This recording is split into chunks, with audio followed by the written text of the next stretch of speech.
diterima oleh Allah Subhanahu wa taala.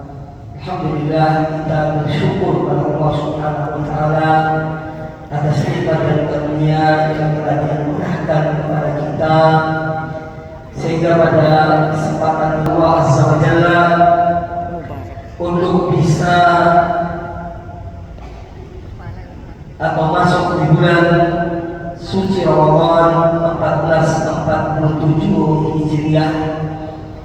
Ini adalah satu karunia yang besar yang Allah berikan kepada kita, yaitu kita sampai pada bulan Ramadan,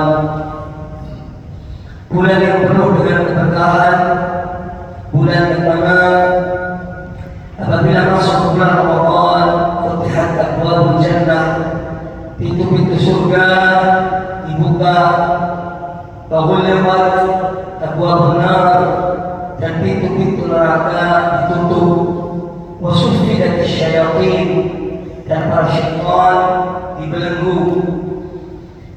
Nah, oleh karena itu mari kita benar-benar memanfaatkan, memaksimalkan dan mengoptimalkan waktu-waktu kita di bulan yang mulia ini.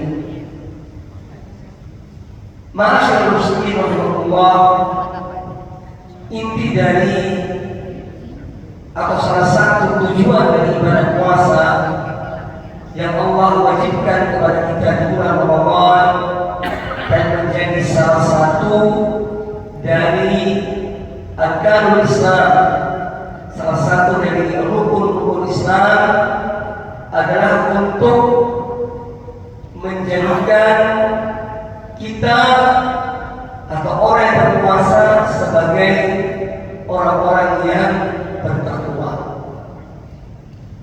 Ya ayyuhalladzina amanu, wahai orang-orang yang beriman, kutiba alaikumusiyam, diwajibkan atas kalian berpuasa, kama kutiba alal ladzina min qablikum, sebagaimana diwajibkan atas orang-orang sebelum kalian, la'allakum tattaqun. Tujuannya adalah agar kalian bertakwa. Kalimat takwa, kalimat yang sering kita dengar dalam khutbah Jumat, dalam ceramah-ceramah agama, dalam nasihat-nasihat yang umum. Kita sering mendengar perintah untuk bertakwa kepada Allah Ta'ala. Dan salah satu upaya, salah satu kiat untuk mencapai kepada ketakwaan adalah dengan Allah mensyariatkan pada kita ibadah. Semua ibadah yang disyariatkan oleh Allah Azza wa Jalla adalah untuk kita menjadi hamba-hamba Allah yang bertakwa kepadanya.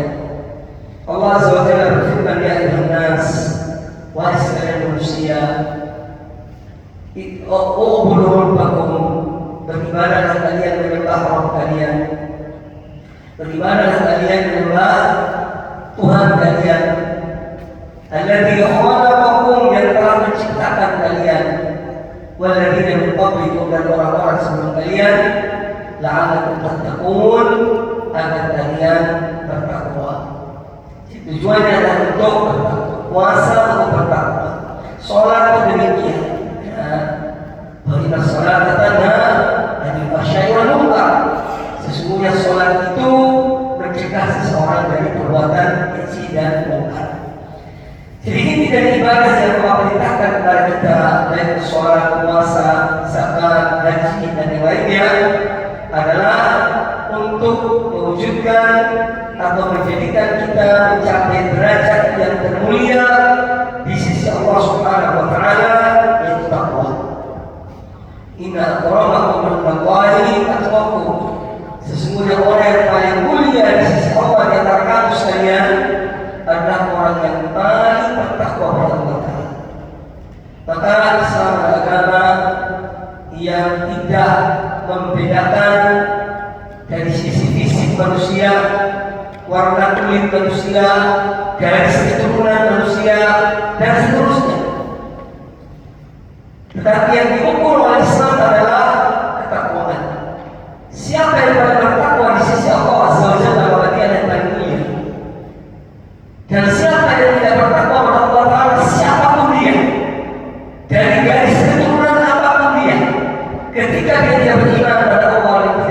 beribadah kepada Allah Ta'ala, maka dia adalah orang yang hina. Allah mengabadikan sebuah surat dalam Al-Quranul Karim tentang seorang yang mempunyai kemuliaan dari sisi keturunan, ya, kerabat Rasulullah SAW itu Abu Lahab, karena beliau tidak beriman kepada Allah Ta'ala, tidak beriman kepada Rasulnya, maka beliau diterang neraka. Tabbat yada Abi Lahabin wa tab, ma aghna anhu maluhu wa ma kasab, sayasla naran dhata lahab, wa imra'atuhu hammalatan hatab, fi jidha hablum min masad. Jadi itu baru kurang. Siapapun orangnya yang tidak beriman kepada Allah Ta'ala, tidak beriman kepada Allah Ta'ala, maka dia adalah orang yang rugi. Sebaliknya seorang budak yang namanya Bilal bin Rabah, budak yang disiksa ketika dia mengucapkan kalimat la ilaha illallah Muhammad Rasulullah, yang dibuatkan batu di atas perutnya, di atas tubuhnya, dipanas terik, dan dia tetap mengatakan ahadun ahadun, tetap Allah yang Maha Esa. An-Nabi SAW pernah bermimpi masuk ke surga, kemudian mendengar langkah Bilal di dalam surga. Maka Rasul SAW bertanya kepada Bilal, wahai Bilal, apakah yang melakukan? Aku mendengar langkah kaki dalam surga. Kata Bilal bin Rabah radhiyallahu anhu, ya Rasulullah, tidaklah aku mengamalkan, tidaklah aku berwudu, melainkan aku selalu sholat tidak berwudu. Kita disebut dengan sunnatul wudu, selain amalan-amalan yang tidak wajib. Maka kita tidak boleh kecewa, tidak boleh kecil hati, ya. Kalau mungkin seorang merasa dia terhina di dunia ini, merasa dia bukan dari garis keturunan yang mulia misalnya, tidak usah kecil hati.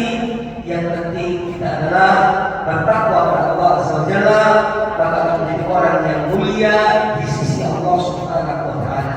Ini poin yang akan menggerakkan seseorang untuk meningkatkan amal-amal ibadahnya.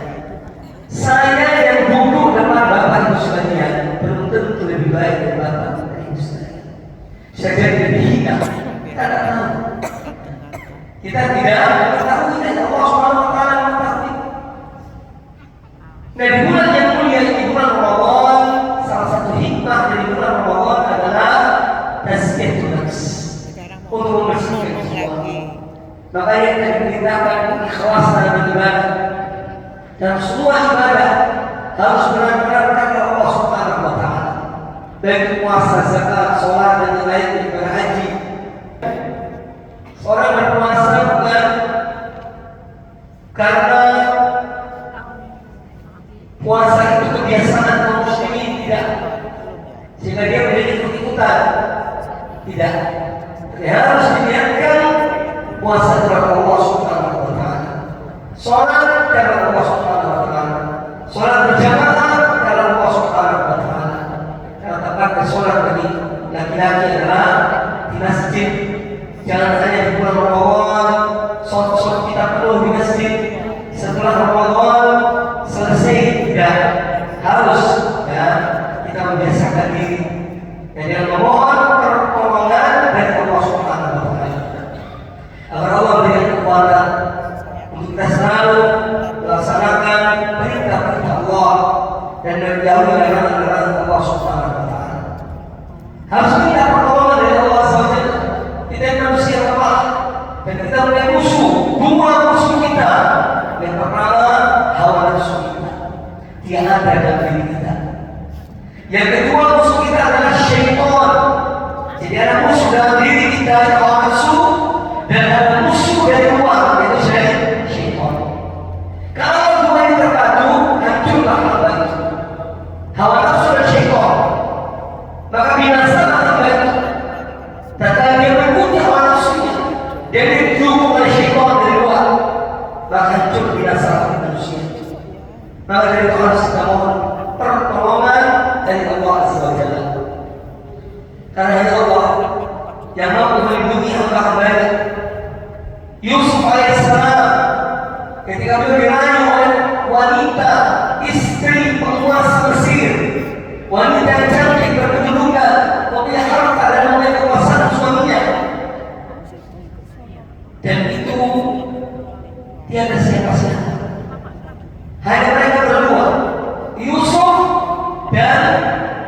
istri penguasa Mesir.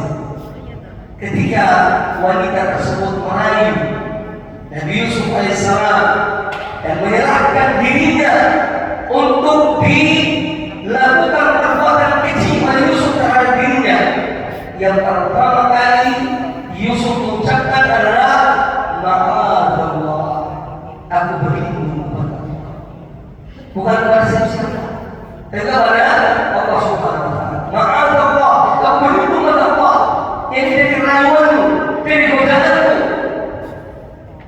Kemudian yang kedua, kata Yusuf alaihissalam, innahu rabbi ahsana mathwaya, sesungguhnya dia adalah Tuanku. Yang dimaksud innahu rabbi di sini bukan Allah Ta'ala yang dimaksud, tidak. Yang dimaksud adalah suamimu yang merupakan Tuanku. Dia telah berbuat baik kepada aku. Dia menempatkan aku di istana. Dia angkat aku sebagai ibarat keluarganya, anak angkatnya. Apakah khianat kepada dia? Dia mengumpuli kamu, ibaratnya begitu. Maka Allah melindungi Nabi Yusuf alaihissalam. Pertama dengan berlindung pada Allah Subhanahu wa taala. Yang kedua, mengingat jasa orang yang pernah berbuat baik kepadanya, yaitu suami dari wanita. Pada titik Allah bahwa tujuan atau hikmah daripada puasa adalah untuk tazkiyatun nufus, membersihkan jiwa kita. Dan kebersihan jiwa itu adalah dimulai dengan sesuatu yang ada dalam diri kita, yang menjadi instruktur seluruh anggota badan kita, yaitu al-qalb, itu hati. Entah di Ramadan maupun di luar Ramadan. Karena kita jangan hanya menjadi hamba-hamba Allah yang takut pada Allah, yang bertakwa pada Allah di bulan Ramadan. Setelah lepas Ramadan kita menjadi udah liar. Tidak. Yang bertakwa pada Allah Ta'ala di luar Ramadan, apalagi di bulan Ramadan. Al-Nabi alaihi salatu wassalam bersabda dalam hadis Nu'man bin Bashir radhiyallahu ta'ala anhu, kata Nabi alaihi salatu wassalam, ala wa inna fil jasadi mudghah, ketahuilah bahwasanya dalam tubuh kita ini ada segumpal daging. Idza salahat sa'irul jasadi wa idza fasadat sa'irul jasadi. Apabila segumpal daging ini baik, maka seluruh perbuatan anggota badan kita akan baik. Dan apabila segumpal daging ini rusak, segumpal daging ini busuk, maka akan rusak pula seluruh perbuatan anggota badan kita. Ala wahiyal qalbu, ketahuilah bahwasanya segumpal daging itu adalah hati. Itu jantung kita. Kalau hati kita baik, maka insya Allah dia akan memerintahkan kepada seluruh anggota badan kita untuk berbuat baik. Dia akan memerintahkan kepada mata untuk melihat yang halal dan mencegah dari melihat yang haram. Dia akan memerintahkan telinga kita untuk mendengarkan yang baik, yang halal, dan dia akan melarang kita dari mendengarkan yang haram. Apabila hati kita baik, maka dia akan memerintahkan kepada tangan kita untuk mengambil sesuatu yang halal, memegang sesuatu yang halal, menerima sesuatu yang halal, dan meninggalkan sesuatu yang haram. Demikian pula apabila hati kita bertakwa, maka dia akan mengarahkan langkah-langkah kaki kita kepada amal-amal kebaikan, kepada perbuatan-perbuatan yang baik, kepada silaturahmi, kepada amalan-amalan yang baik, langkah-langkah ke masjid, sholat berjamaah, dan yang lainnya dari perbuatan-perbuatan yang baik.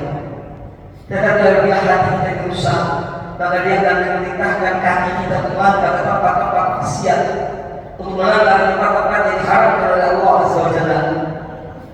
Apabila hati kita baik, maka dia akan mencegah lisan kita dari berkata perkataan yang jorok dan kotor. Karena setiap orang, apapun yang diucapkan tercatat, dicatat oleh dua malaikat, para Ya, ma yalfizu min qawlin illa ladaihi raqibun 'atid. Tidaklah terucap dari seorang hamba, seorang manusia satu perkataan melainkan ada raqib dan 'atid, dua malaikat pengawas yang mencatat semua perkataan. Semua perkataan. Di zaman yang canggih ini itu bisa atau yang ada CCTV, ada rekaman. Kalau terjadi sesuatu disuruh putar, coba putar balik. Benar nggak? Untuk melihat kejadian apa? Ada satu curian 5 jam yang lalu satu tempat, maka rekaman itu diputar, dikembalikan pada 5 jam yang lalu. Oh ternyata betul kejadian ini di sini tempatnya, orangnya begini dan begitu. Semua terkenal. Demikian pula apalagi amal kita. Kalau di dunia bisa dibuat seperti itu, apalagi Allah Subhanahu wa Ta'ala dan Yang Kuasa segala sesuatu. Pada itu kita berada dalam rekaman. Semua rekaman kita ini akan diputar dan diperlihatkan yang Allah oleh Allah Subhanahu wa Ta'ala. Lisan kita terkunci. Al-yawma nakhtimu ala afwahihim wa tukallimuna aydihim wa tashhadu arjuluhum bima kanu yaf'alun. Pada hari ini kami tutup kunci lisan-lisan mereka, mulut-mulut mereka. Dari kiamat semua mulut kunci. Ya. Kemudian amal kita diperlihatkan. Kaki tangan kita menjadi saksi atas perbuatan-perbuatan kita. Bagaimana kita muslim sebenarnya oleh Allah bahwa apabila kita benar-benar menjaga hati kita, memelihara hati kita, maka insya Allah Ta'ala yang akan terpelihara semua anggota badan kita. Ketika Nabi SAW beliau bersabda, "Ittaqillah haitsu kuntum." Bertakwalah kepada Allah dimanapun kau berada. Dan Nabi SAW mengetahui bagaimana upaya seorang hamba untuk bertakwa kepada Allah Azza wa Jalla, namun dia sebagai manusia yang manusia. Tidak ada manusia yang mampu dari perbuatan dosa dan kemaksiatan, dari kesalahan dan kekeliruan. Makanya beliau ingatkan pada lafaz hadis berikutnya, kita ittaqillah haitsu kuntum wa atbi'is sayyi'atal hasanata tamhuha. Dan ikutilah satu perbuatan buruk dan kamu berbuat baik. Niscaya perbuatan baik itu akan menghapus perbuatan buruk. Kita berada di bulan Ramadan, kita melakukan perbuatan-perbuatan dosa dan maksiat misalnya. Sebelum itu, bagi kesempatan untuk memperbaiki diri kita, untuk bertobat kepada Allah Ta'ala, untuk memperbanyak amal-amal kebaikan, amal soleh, agar amal-amal kebaikan, amal soleh yang kita ikhlaskan kepada Allah Ta'ala dan kita mengikuti tuntunan Nabi SAW, itu akan menghapus dosa-dosa dan kesalahan-kesalahan kita sebelumnya. Kemudian kata Nabi SAW, "Khaliqin nas bi khuluqin hasanin." Dan gauli manusia dengan akhlak yang baik. Kehidupan manusia yang bermuamalah dengan sesamanya. Kita tidak hidup sendirian. Kita berinteraksi. Dalam kehidupan dunia ini, entah dari keluarga kita, tetangga kita, teman kerja kita, dan seterusnya. Kita berinteraksi. Bahkan di jalan pun kita sebetulnya berinteraksi. Dalam menggunakan jalan.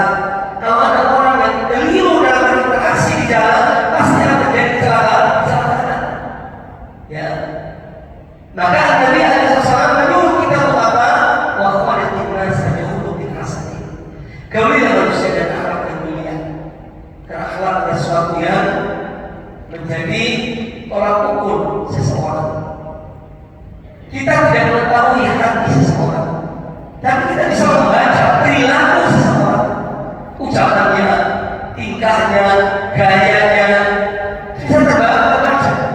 Hati tidak ada yang mengetahui apa yang ada dalam hati kecuali Allah Subhanahu wa Ta'ala. Kecuali Allah Subhanahu wa Ta'ala.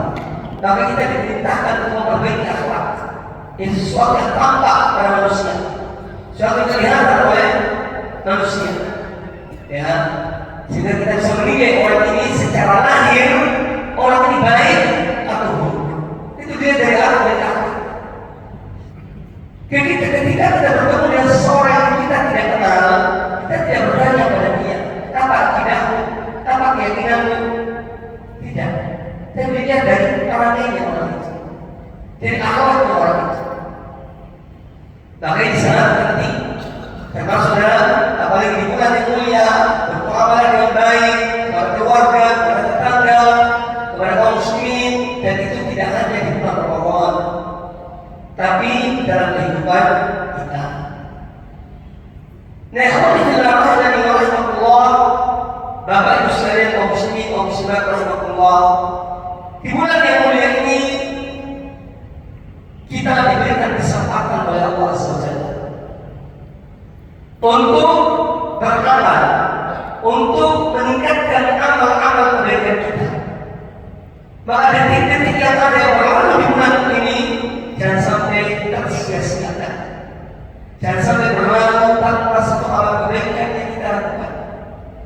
Amal kebaikan itu banyak, yang paling ringan dan gampang, yang tidak memerlukan biaya dan tenaga, yang bisa dilakukan setiap saat adalah zikrullah. Perbanyak berzikir Allah Ta'ala. Kalau seorang mungkin dia ketika nyetir, ya tidak ada yang dia lakukan, maka gerakkanlah lisan kita berzikir kepada Allah Ta'ala. Kita akan membutuhkan zikir ini di saat kita terwafat. Kita akan menyesal waktu-waktu kita berlalu di saat kita terkena mati. Makanya sebagian salaf mengatakan, an-nasu fi hayatin niyam. Manusia itu dalam hidup mereka itu tertidur lalai muka. Kapan bangunnya? Kapan sadarnya? Kalau sudah mati, sudah berlalu waktu itu, tidak ada lagi kesempatan baru menyesal. Makanya dikatakan oleh Abu Darda radhiyallahu ta'ala, ya, kata beliau, "Shalli raka'ataini fi zulmatil lail." Salatlah 2 rakaat di malam yang gelap untuk menerangi dirimu dalam kegelapan di kuburan. 2 rakaat, hanya 2 rakaat. Artinya kesempatan-kesempatan, peluang-peluang yang ada itu dimanfaatkan. Suatu saat kita akan butuh, kita akan memerlukan hal itu. Di alam sadar ini kita seakan-akan tidak memerlukannya. Seorang itu dia akan tahu nilai sesuatu kalau sesuatu itu sudah hilang dan berlalu. Dia akan tahu artinya, nilainya, ya, setelah sesuatu ini hilang. Ketika sesuatu itu banyak di depannya, dia tidak menggubrisnya, atau mungkin dia lalaikan, atau mungkin dia remehkan. Tapi ketika sesuatu itu sudah hilang, baru dia menyadari betapa berartinya sesuatu itu. Seorang akan tahu makna manfaat dari sehat kalau dia sudah sakit.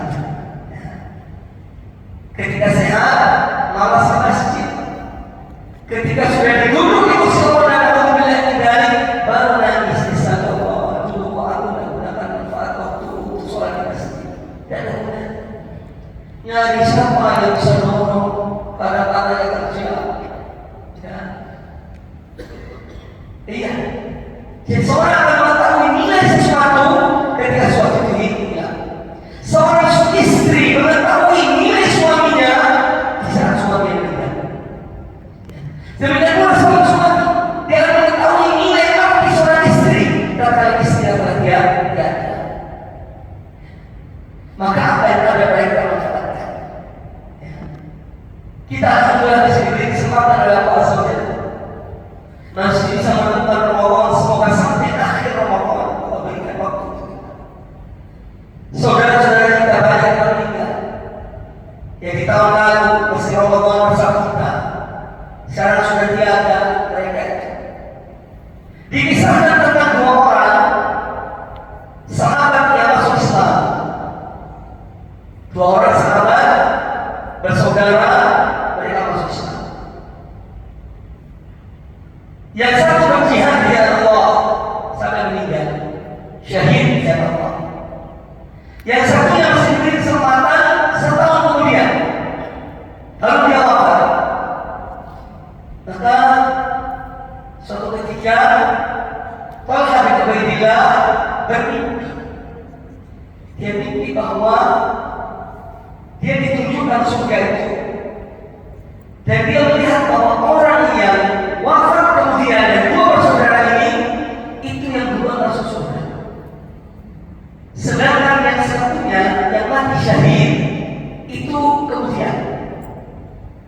Maka sampaikanlah mimpi ini kepada Rasulullah SAW. Dia bermimpi dan dua orang itu, kok yang mati syahid yang kemudian masuk surga, yang mati kemudian itu yang duluan masuk surga. Maka Nabi SAW bertanya pada para sahabat itu, bukankah dia telah mengikuti satu Ramadan kemudian, bukankah dia telah sholat sekian ratus ribu rakaat selama satu tahun, dan ini amal-amal ini yang menjadikan dia mendahului saudaranya. Ya, maka kesempatan yang ada mari kita manfaatkan dengan sebaik-baiknya. Seorang membaca Al-Quran Karim, ya, satu huruf dapat 10 pahala. Kata Nabi SAW, aku tidak mengatakan alif lam mim harfun. Saya tidak mengatakan alif lam mim itu harf, tetapi adalah alif harfun, lam harfun, mim harfun. 3 huruf ini sudah 30 pahala. Coba bayangkan berapa jumlah huruf dalam Al-Quran Karim, ya, yang kita akan lalai dalam Al-Quran Karim. Cara membaca, lebih senang membaca HP, ya. Bangun subuh yang pertama kali dilihat HP-nya, sudah penuh atau belum? Karena tidak, ya. Kalau masih kosong pikiran, ya Allah, udah masuk ke ces-ces saja, tidak dipikir. Ini realita, tidak bisa dipikir realita, ya. Ya walaupun mungkin sebagian orang, tapi ini realita, ya. Cinta kita kepada benda ini lebih daripada Al-Quran Karim. Seorang terkadang tidak pernah sentuh Al-Quran Karim sehari, atau mungkin seminggu, sepekan, sebulan, tapi di setiap saat di dalamnya. Kalau hilang, cari, pikir mana cara gantinya. Tapi tidak sentuh Al-Quran Karim, seakan-akan sesuatu yang berlalu begitu saja. Ya. Maka Rabbana zalamna anfusana, ya Rabbana, sesungguhnya kami telah menzalimi diri kita. Wa illam taghfir lana warhamna lanakunanna minal khasirin. Seandainya Engkau tidak mengampuni kami dan merahmati kami, maka tentu kami akan menjadi orang-orang yang merugi. Ma'asyiral muslimin rahimakumullah, puasa di bulan Ramadan adalah momen untuk kita muhasabatun nafs, untuk menghitung diri kita, ya, amal kita, dan untuk kita mengejar kekurangan, keterlambatan yang pernah kita lalui. Karena muhasabatun nafs ini adalah langkah pertama untuk memperbaiki diri kita. Seorang kalau dia muhasabatun nafs, dia akan terus begitu saja. Apa sih muhasabatun nafs? Menghitung diri kita, amal kita, umur kita, ya. Muhasabatun nafs, ya ayyuhalladzina amanu, wahai orang-orang beriman, ittaqullah, bertakwalah kepada Allah. Wal tanzur nafsun ma qaddamat lighad, dan hendaknya setiap jiwa, setiap diri memperhatikan, mencermati apa yang dia telah siapkan untuk hari esok.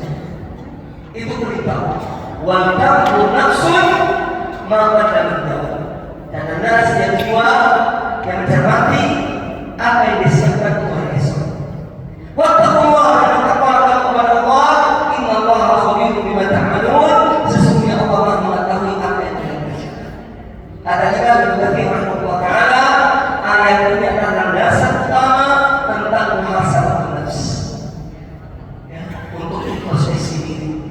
Kita terkadang lebih banyak melihat orang si orang yang lagi situlan begini, situlan begitu, ya, dan seterusnya. Kita sibuk dengan orang lain, tetapi kita lupa diri kita, ya. Kita lupa diri kita. Ada isu, ada berita yang mengejutkan, itu menjadi bahan yang asik untuk dibicarakan, diperbincangkan. Dan kita paling ini hal-hal yang ada dalam kehidupan kita. Umar bin Khattab radhiyallahu ta'ala berkata, "Hasibu anfusakum qabla an tuhasabu." Cermatilah diri kalian, hitunglah diri kalian sebelum kalian dihitung. Yang di akhirat kelak. Ini wasiat, pesan dari Umar bin Khattab radhiyallahu anhu. Maka muhasabah nafs, ya, dia sungguh-sungguh yang ikhlas karena Allah Ta'ala ini akan menolong seseorang untuk dia memperbaiki diri, dan perbaikan diri itu harus dengan kemauan yang keras. Seorang tidak akan bisa memperbaiki dirinya tanpa ada kemauan yang keras. Kemudian setelah kemauan, ya, sudah ada di akhirat. Ini faktornya adalah orang ini. Barang siapa bisa apa saja yang tahu. Barang siapa menghendaki akhirat. Kemudian, apa cukup hanya kehendak? Apa cukup hanya kemauan? Tidak cukup. Wasa'alaha sa'yaha, dan dia berupaya maksimal. Wasa'alaha maksimal untuk akhirat tersebut. Wa mu'minun, dan dia yakin kepada Allah Ta'ala. Betul-betul keyakinan kepada Allah Ta'ala. Allah akan berikan kepada dia apa yang dia inginkan. Maka itu orang-orang yang akan diberikan balasan oleh Allah Subhanahu wa Ta'ala atas apa yang mereka lakukan. Maka tidak sekedar mau, ya, aku inginlah mulai mengawal ini sholat jamaah di masjid. Jangan hanya ingin, buktikan. Kakinya digerakkan ketika diarahkan untuk masuk ke masjid. Kalau sudah ingat nanti, ya, nanti saja. Dan taufik pada seorang, wa ma taufiq illa billah. Dan tiada berikan taufik pada aku kecuali Allah. Ia akan bunuh, ia akan nasta'in. Hanya pada Engkau ya Allah kami beribadah, dan hanya kepada Engkau ya Allah kami mohon pertolongan. Seorang tidak akan mampu ibadah tanpa pertolongan Allah SWT. Seorang tidak bisa beribadah tanpa pertolongan Allah SWT. Maka ibadah yang kita lakukan jangan menentang diri kita. Ini semua dari Allah Subhanahu wa Ta'ala. Ya. Taufik dari Allah, bukan dari kita. Kita ada